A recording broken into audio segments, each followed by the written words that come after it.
20 Days with Julian and Little Bunny by Nathaniel Hawthorne. Read by Frank Blissett. August 13th, Wednesday.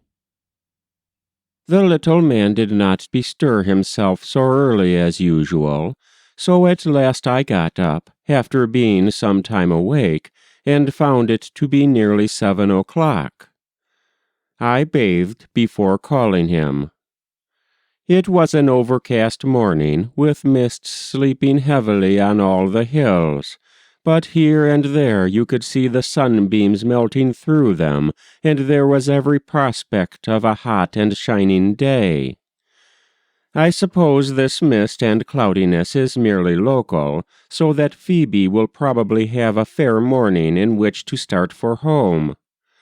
After all, Julian seems to have been right in his obstinate declaration that his mother was to return today. He appears now to have given up the idea, however, and to acquiesce in her delaying till tomorrow.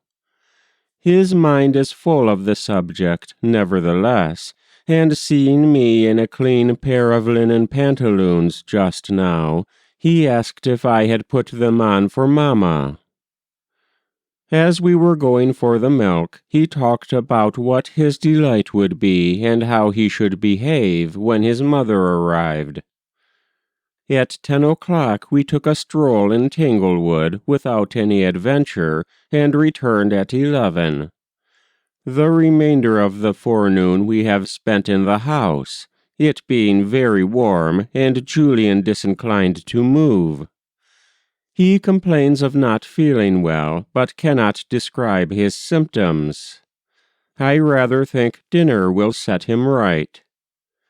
In the meantime, as the best prescription I can think of, I have given him a dose of aconite. His bowels do not seem to be at all out of order.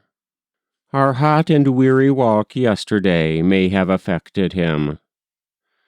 After dinner we went out and sat under the trees for a while, and have spent the rest of the afternoon in the house, except that the little man went out to see a load of hay pitched into the barn, and afterwards took a short ride on the hay cart.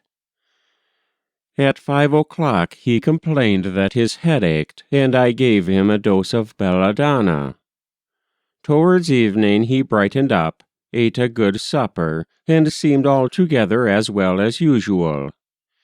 Indeed, he has not appeared decidedly unwell at any moment. At 7 he engaged with great spirit in his beloved sham battle, and is now in bed. I did hope, relying undoubtedly on E.P.P.'s letter, that he would have seen his mother before he slept tonight. I looked over a periodical during the evening, and went to bed at 9. That was 20 Days with Julian and Little Bunny, August 13th, 1851, by Nathaniel Hawthorne.